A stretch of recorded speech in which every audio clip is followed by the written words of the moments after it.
everybody. Today we're going to be talking about how to train an ox. Today we have with us Bima, who is this ox here, and Manu. They are 6 months old, and we've been working with them on and off now for about 3 months, not on a regular basis, whenever we have a chance. So they are trained to the basic commands of get up, go, G, which is right, and Ha, which is left. They've been trained to the commands.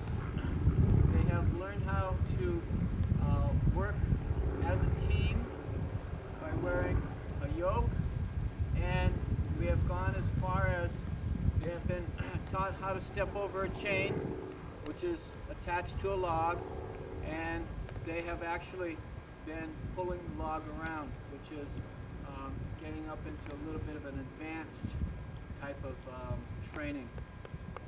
So today we would like to show you what we've done, how we've got Bima and Manu to the point where they're at now. So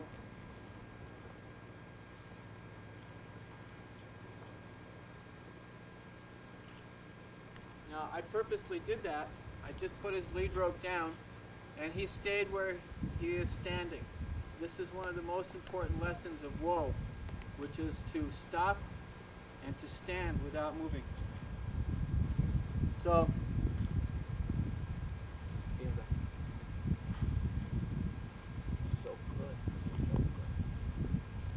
these two little oxen, we got them from a commercial dairy not far from here in North Carolina, and if we hadn't have gotten them, they would have gone either to a veal operation or they would have been grown to about 1,000 pounds, and then they would have gone to the slaughterhouse. So one of the principal things that we wish to show everybody is the usefulness of the ox for the small family farm. Adopted these two oxen, Bima and Manu, Mahashringa and Radhakanta, and they live here at Prabhupada Village in Sandy Ridge, North Carolina. So the first thing in training is that you want them to know their name. So once again, this is Bima. Whenever we see him, we always say, Bima, hi Bima. Anything that has his name, if you're going to feed him, come Bima, grain Bima. Anything that has his name, anything that you're doing, use his name. The same thing is true with Manu. The training is by sound vibration. So the more you talk to them, the more you use their name, they will learn their name. And they will associate their name with themselves. So if I say Bima, get up, he will do that. If I say Bima, whoa, he will do that. Bima G, which means Bima, go to the right, he will do that. So the first part of training is that he knows his name, and then you can start training with the commands. So when you start training, you train each one individually, not that you train as a team, but you train each one to know his name, you train each one to know the commands. And then after they know the commands, get up, whoa, G, and Ha, then you can put them together in a yoke and start training them as a team. While you're training them, you will ascertain which one should be on which side of the yoke. Now we have put Bima on the off side. The teamster always works from the left side of the animal. I'm standing on the left side, and my wife is standing, Chaya's standing on the left side also.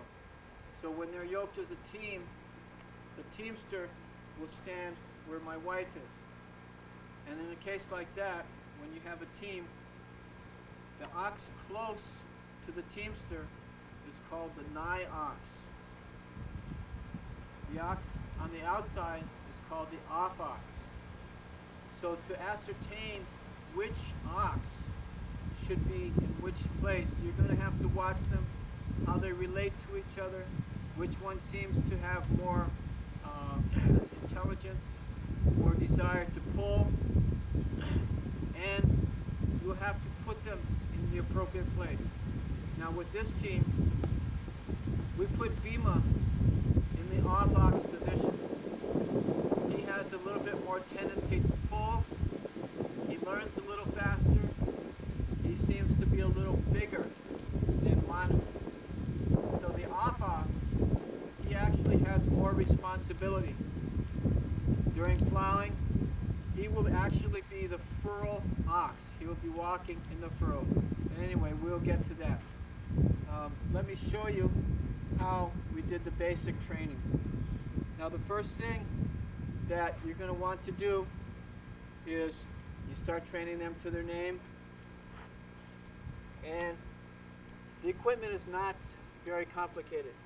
You have here a little halter, and make sure that it's not too tight or too loose.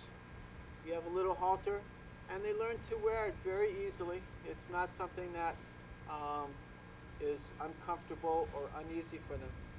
So this is called halter breaking. The next thing is with the lead rope, you lead them around, actually without any commands.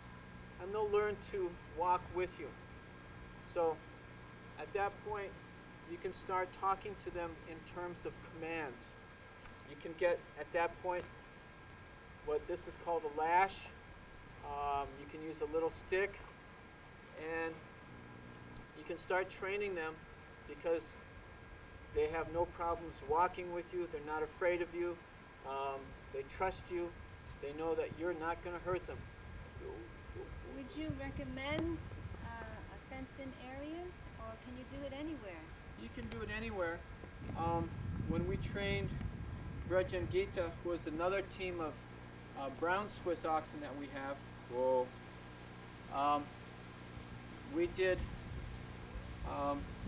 the halter breaking. We did the halter breaking and leading. And one day I led them into a training ring, and we started training them in there to the commands. But here we have no training ring, so we've just been training them in the area where they actually live. So it's not a foreign area. It's easy for them to relate, and they're very easy. So would you say that one is better than the other? It depends on the oxen. With these boys, they didn't really need a training ring, so we went ahead and did it without the ring. What I'd like to do at this time is give you a very basic understanding of how they were trained. What we did, you start with the command of get up, and you use the name, always use the name, Bima, get up, and use a little lash. Bima, get up. Bima, get up. More about the lash, because when a lot of people see a lash, they think of beating an animal. Get up, Bima. Get up, Bima. Get up, Bima. Whoa, Bima. So, the lash is just to reinforce the command. They'll get to a point where you don't need to use it. But in the very beginning stages of training, you need a lash or a little stick just to reinforce the command. You saw that I wasn't beating them. It was just a little tap. And when you train, there's different parts of the body that you will touch. Whoa. There's different parts of the body. Bima, whoa. There's different parts of the body which you will touch with the lash. When you train for get up, you will tap them on the backside. When you train them for whoa, you can put the lash right in front of them. It's not necessary to hit them in the face. In a very critical or severe case, if you want them to stop immediately, otherwise there will be a big disaster, whoa, you can tap them in the face or hit them in the chest. Whoa, Bima. But for training, you can simply put it in front of their face, and they'll respect it. So once again, let me show you the get up command. Bima, get up. Get up, Bima. Bima, get up.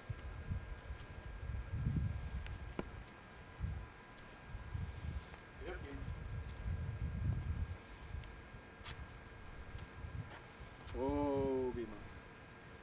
So the next command is whoa, and you notice how he stopped. He stopped. Whoa is the most critical command, and they should stop. They should take one step at the most before stopping. Let's say you're in the woods and you're pulling a big load of logs, and you tell them to get up, and you trip and you fall in front of him. The second step that he takes is going to be on your chest. So when you say whoa, at most, he should take one step. Whoa means stop immediately. Now, they are also trained to, once they have stopped, they should stay where they are. This is also very important because if you're fiddling with a piece of equipment behind them and they take a step, you can get your finger cut off, you can get your hand caught in the chain, fingers broken. So when you're training them, whoa means to stop and stand in that spot until you're told to do something else. Whoa means. Can that command be abused? Well, that command can be abused. Going down a hill, for example, where you want them to just slow down. If you're saying whoa, they a lot of times can't whoa because the load is pushing them. But if you tell them easy, then that will indicate for them to slow down, push back against the load. So actually you have to be very careful using that command so they don't... Whoa means to stop Yeah. and stand absolutely still without moving until you're given the next command. And it should only be used for that. So, whoa is the most important command. Whoa. And they should learn it without any shadow of a doubt. Now the next command, the next command that we teach is ha. Ha is a turn which is coming towards the teamster. It's a left turn. It's an easier command to teach than G, which is a right turn, which goes away from the teamster. So, Bima. Bima ha. You touch on the outside shoulder. Bima ha. See how he's turning in towards me? Bima ha. Bima ha. Bima ha. Whoa. Good, Bima. Good, Bima. So, for a left turn, a ha turn, you'll be tapping on the right shoulder. He will come away from the tap. If you're tapping on the left shoulder, that is where you will tap them to do a G turn. He will go away from there. So this is Bima. He's a very good little boy. And after we go through a couple more things here, then we'll put Bima and Manu together as a team and show you how they've learned their lessons as a team. But you always want to talk to them. You want to tell them how good they're doing. They appreciate the compliments. They appreciate the affection. Some people accuse us of exploiting them, putting a piece of wood on their neck and making them work. But obviously you can see they're quite happy. They don't feel like they're being exploited. You can't see any fear with them because they have been treated very carefully, very kindly, and one of the most important things that we teach is the development of the relationship between the teamster and the ox. The relationship is based on love and trust. If they trust you, if they're confident that you're not going to hurt them or beat them, they will be very eager to come and work for you, work with you all day long, because they know that the experience is going to be very rewarding. So would you say it was fairly easy to train a pair of oxen? It's fairly easy. You have to understand their psychology, how a cow thinks, how an ox thinks. But even a young child can learn how to train an oxen. In the New England states, there's a lot of young children, 5, 6 years old, who are learning how to work with oxen. And by the time they some of them by the time they're 10, 11 years old are very good teamsters. So it's just a matter of understanding how your animals think, how to train them, how to work with them, how not to abuse them. So these things, they're very simple-minded, but they're intelligent. Once they are trained something, they won't forget it. And each piece of farm equipment is a new type of training, and once they learn how to work with it, they'll never forget how to do it. So now we're going to teach you the G command, which means to go right. So when you want to go right, you use your name, Bima, in this case, G. And the spot that you tap on his body is right here. And when you teach G, you're going to have to go in that direction also, because they don't know G from anything. So you have to indicate what G means. Bima, G. See how he's following around? G Bima, G Bima, G Bima, G Bima, Bima G, G Bima, whoa Bima. Once again, stops without taking any steps. So they should keep going until you tell them to stop. They should not stop on their own will. That habit has to be broken, otherwise you won't get any work done. Bima, G.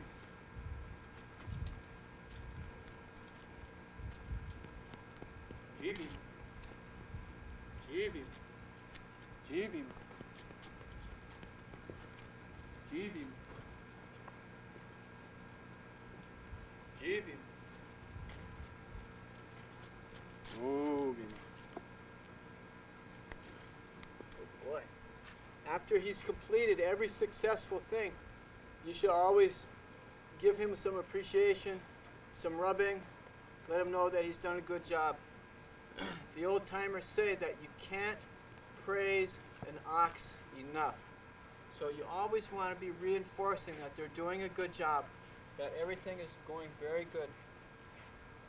So now what I'd like to do is bring in his partner, who is the nigh ox, the near ox, and we're going to show you the yoke that they're using now.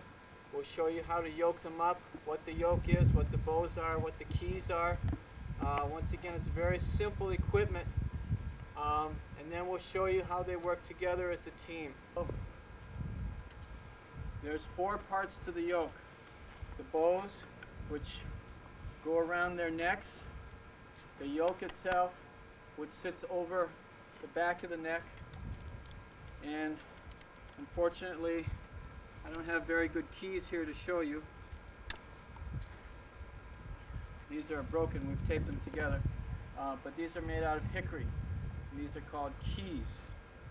So when we start training them to wear the yoke, everything is done very gently.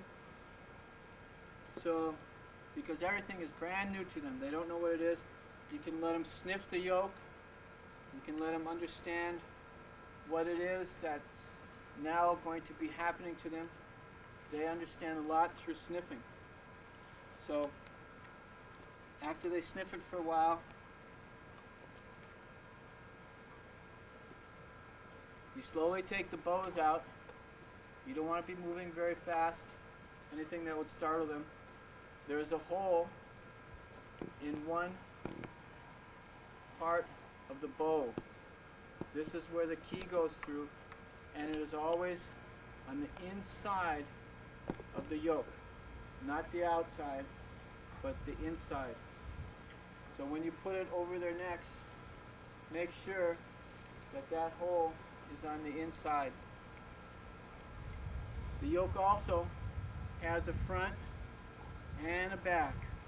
The back is dished out a little bit more, so it fits very nicely up against their shoulders. This is the back, it's dished out a little bit more than the front. And you slowly put it on so that they're not freaked out in any way. It's going to be a new experience for them. Ooh. You lift it up a little bit, you put the bow in the holes. If it's a little tight, you can put your hand on the bottom and push up. So now you have the hole in the right place. You can put the key through it and put the bow down. Then you come over to the other side.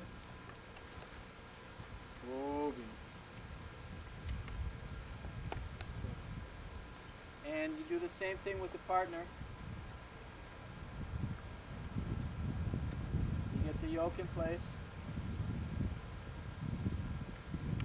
Put the key through and you put it down. This is a 5-inch yoke. You should be able to put your hand through. Whoa.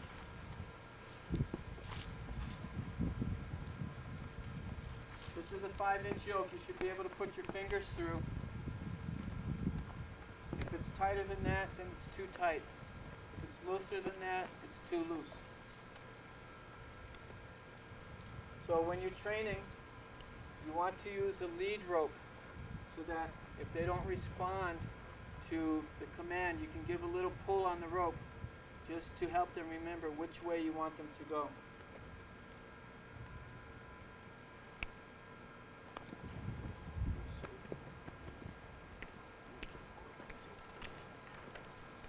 So now we're going to show you a few things that they've learned as a team. We'll show you get up. As far as possible, they should get up together. So when you say the commands, you should say Bima Manu, get up.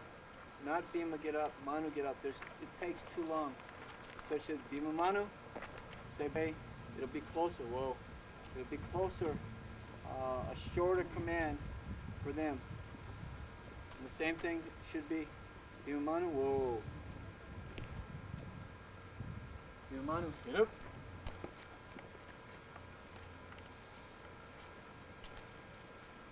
Bima ha, Manu ha. Get up, Manu. Get up, Manu. Bima ha, Manu ha. Get up. Bima ha. Get up here. Oh, Bima. So that was get up, and that was ha. Ha means to go to the left. Whoa, Bima. This is Lala. She's one of the watchdogs here. Whoa, Bima. So now we're going to get up, and we're going to go to the right, which is a G-turn. So G-turn, you hit them specifically on the left shoulder. And it's like somebody pinching you. If they pinch you on the right shoulder, you're going to pull away from it. So that would be a ha turn. If they pinch you on the left shoulder, you're going to go to the right. So that's a G turn. Manu? G. G-ma.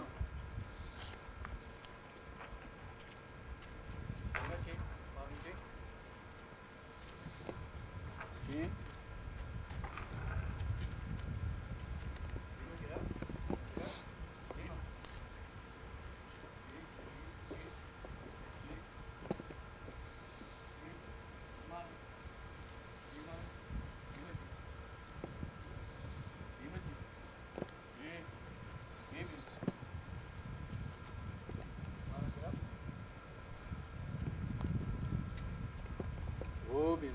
Oh.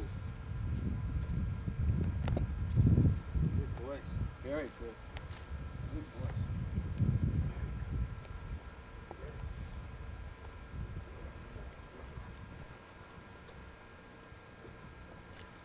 So now I'm purposely walking away from them. They should stand. Whoa. Which they're not. Beam it back. Beam it back. On it back. Oh.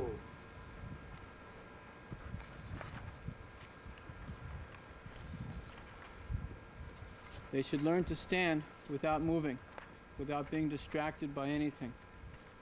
Because as we previously mentioned, once they're hooked up and you're doing work, if they move, somebody might get hurt working on a piece of equipment. Good boy. Good boy. Good boy. Good boy. Good. You're so good. Good boy.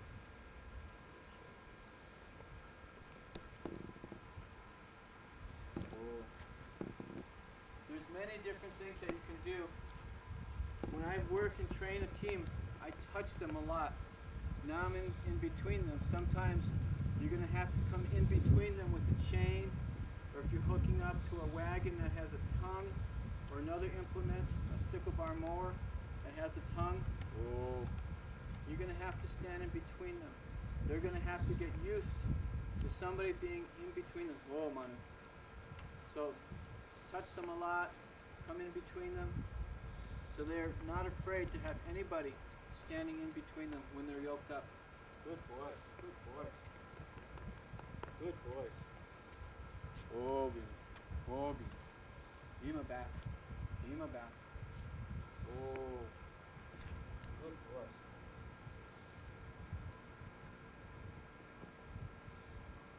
Do you have any questions at this time?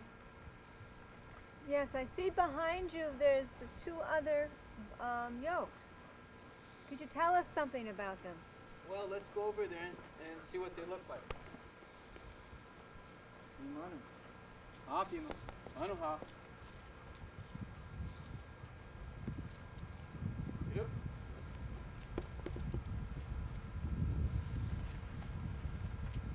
Bima. Up. Up. Up.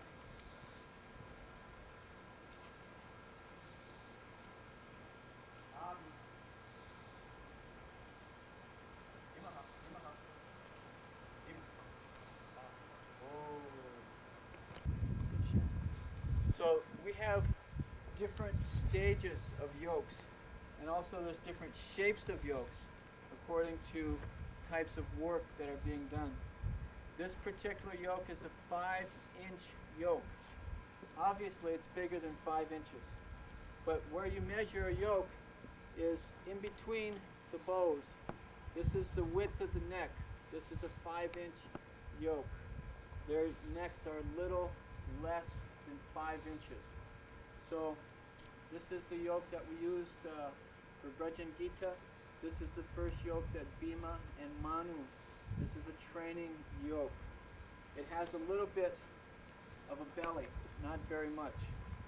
The second yoke that we used, this is a 7-inch yoke. 7 inches from here to here. On this yoke, whoa. On this yoke, there is very little belly. This is the belly. This yoke, practically speaking, has no belly. So, the next yoke,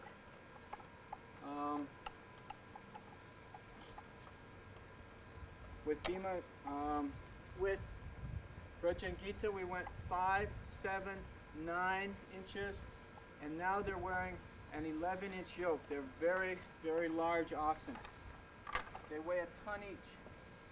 So this yoke over here is the yoke which they are presently wearing. Bima, get up. Bima, get up.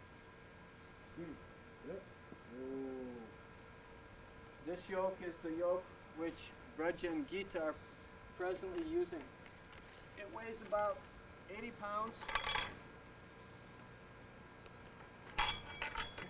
and has a different type of key. The key is made out of metal.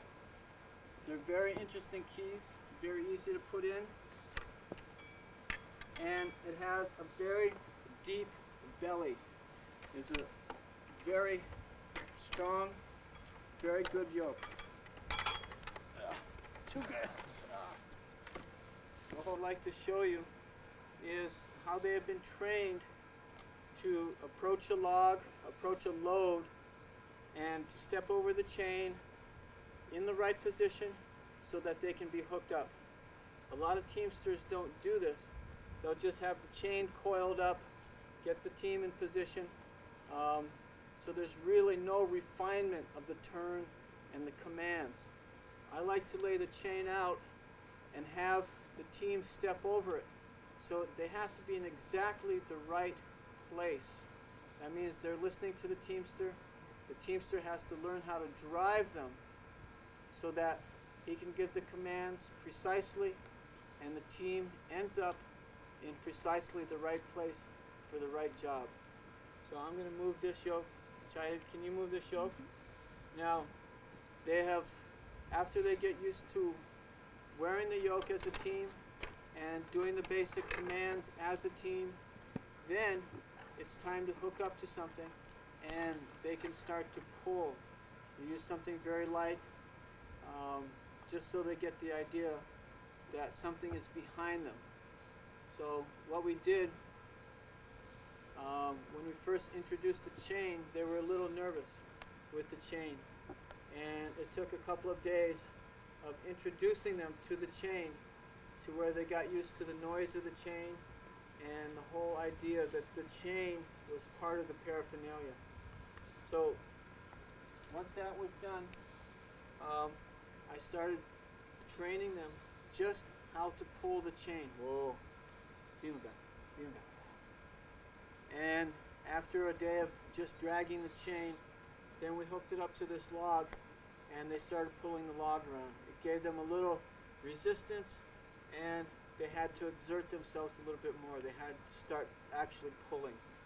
So what we'll do now is we'll show you how they've been taught how to approach the load, step over the chain, hook up to the chain, and start pulling.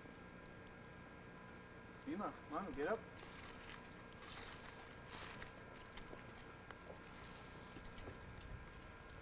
Bima ha, Manu ha. Ha. Bima, get up. Bima, get up. Whoa. So you can see we're right close to the load. Bima, who is the off ox, the outside ox, he should cross right here at the very point where the load is connected to the chain. Bima ha. Bima ha. Ha. Whoa. So we'll do that once again, just to show you. But the off ox, the outside ox, he crosses over the chain. The nigh ox does not cross over the chain. He turns on that side. The teamster also does not step over the chain. So it's something that you have to go over. You do it from both sides. They learn it from this side, which is the ha turn, and they learn it from this side, which is the G turn. Each one, in that case, the G turn, Manu is the one who has to cross over the chain. So now we'll do it once again from a ha turn, then we'll do it from a G turn. See Manu? Get up. Bima ha. Manu ha. Bima ha. Manu ha. Bima get up. Bima get up. Bima get up. Come on. Whoa. Very good. Very good. So you can see they're straddling the chain. Now the teamster would get down and hook up the load. See, they're not afraid of the chain, they're not afraid of the noise. So that is approaching from a ha turn. Now we will approach from a G turn. And it will be Manu's turn to cross over and Bima stays on that side. Manu, get up.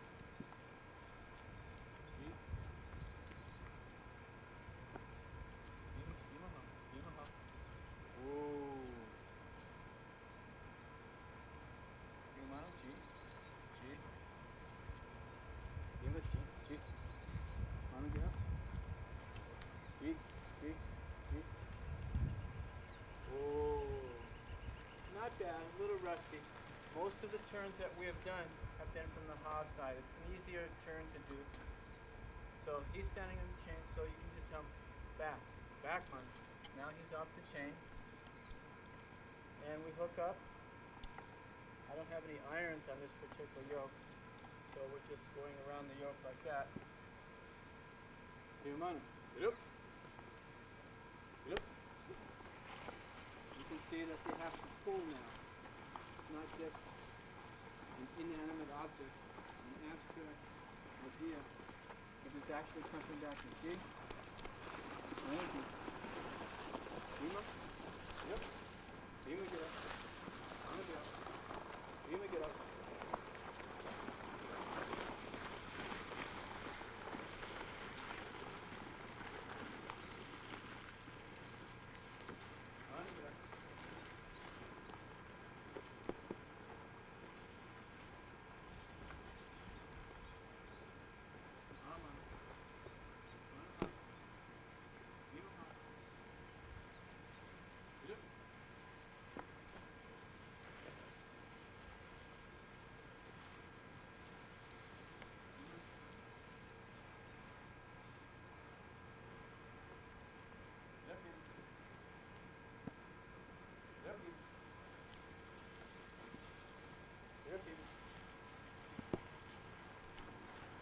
Oh, woman. Good boy. Now, you may have noticed that when we stop, I always put the lash down. The lash is like a brick wall. They should not cross over it. Good boys. Hey, Manu. Good boys. Here, Manu. Back. Back. Oh. Good boys. Very, very, very.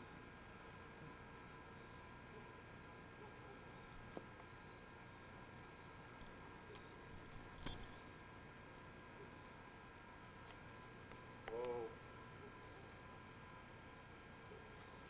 Whoa, man.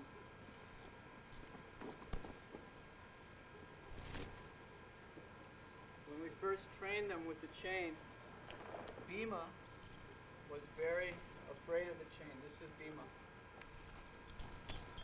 Just the noise of the chain, he would back up. Practically speaking, I couldn't even pick up the chain without him backing up.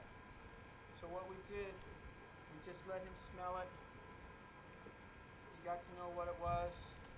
The same thing with Manu. This went on for almost 3 sessions where they were just smelling it. Anything else than that, and Bima would just back up. And then one day I was able to put it over the yoke. And then I started running it back and forth over the yoke. You want them to get used to the noise. You want them so they're not afraid of the noise of the chain. Because when you're working with equipment, there's going to be some noise, but the chain also is going to make noise. So they're going to have to understand that the chain is not going to hurt them. So we did this, and they got to the point where, as you can see, the chain is no big deal to them.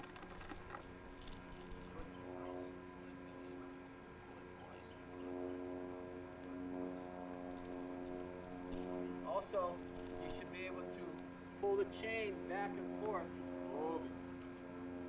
in between them. They shouldn't be afraid to have the chain moving back and forth in between them.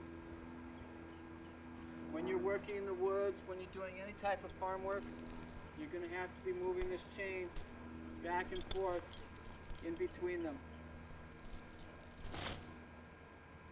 So at this point, they're pretty convinced that the chain is not going to hurt them. Good boys. Good beam. Good man. Good boys.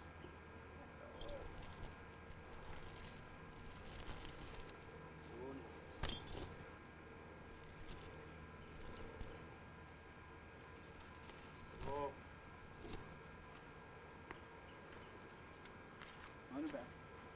Manu back. Whoa. there any more questions? Well, oxen are worked all over the world. Are the commands different in different languages? Well, the commands, get up, whoa, G, and ha, are pretty basic to America and Canada. In different countries, because the languages are different, they have different commands. So when you go to different countries, you're going to have to understand their different languages and use commands that they've been using with. In India, there's many, many different commands. A lot of them are just clickings or clucking type of sounds. Actually, no words. When I was in Russia, some of the commands for the horses, they're not words at all. So in each country that you work in, you're going to have to train according to their language and their sound vibration. But here in America, in English-speaking countries that have been working with oxen, Canada, America, these are the commands, which are the traditional commands for horses, for mules, for oxen. I guess the main point is that consistency. Consistency is very important. You want to be consistent with all the training. If you have more than one person training, which is not advisable, if for some reason there is more than one person training, it should be absolutely consistent. Each thing is done consistently from one teamster to the next.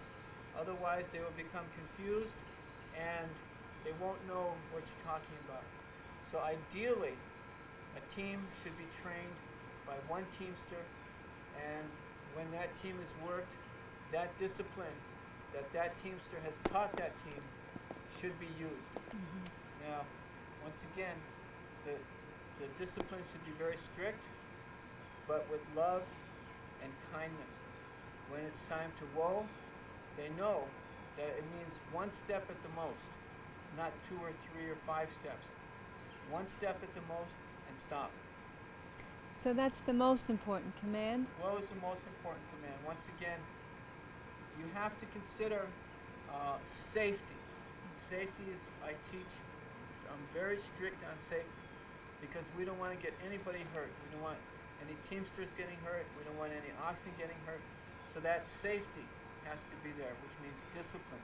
And the discipline is taught with love and kindness.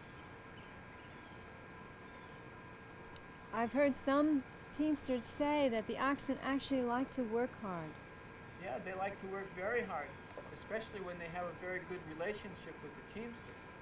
So it's just like in school or with the parents or in any situation where there is a discipline, when there is a authority, that when the student does well, the authority, the teacher, always gives him congratulations. He tells him, yes, you're doing very good, but I think you can do better. Let's try it again. You're doing very good. It's always rewarded.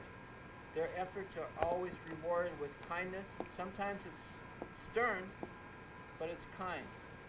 So they do like to work very hard, and especially if they have a good relationship with them. So you would say the key to successful training of the oxen is that loving relationship. I would say that has tremendous part to do with it. The teamster has to be very patient, he has to be very tolerant, and above all else, he has to be kind. If he becomes angry, he should immediately stop work for the day, put the team away until his anger goes away. Because the oxen, they don't relate to anger at all. The old timers say that you should train an ox to pull, not beat him to pull. So the idea is the training, not the beating. It's not done by anger, but it's done by love. In some places, nose rings are used.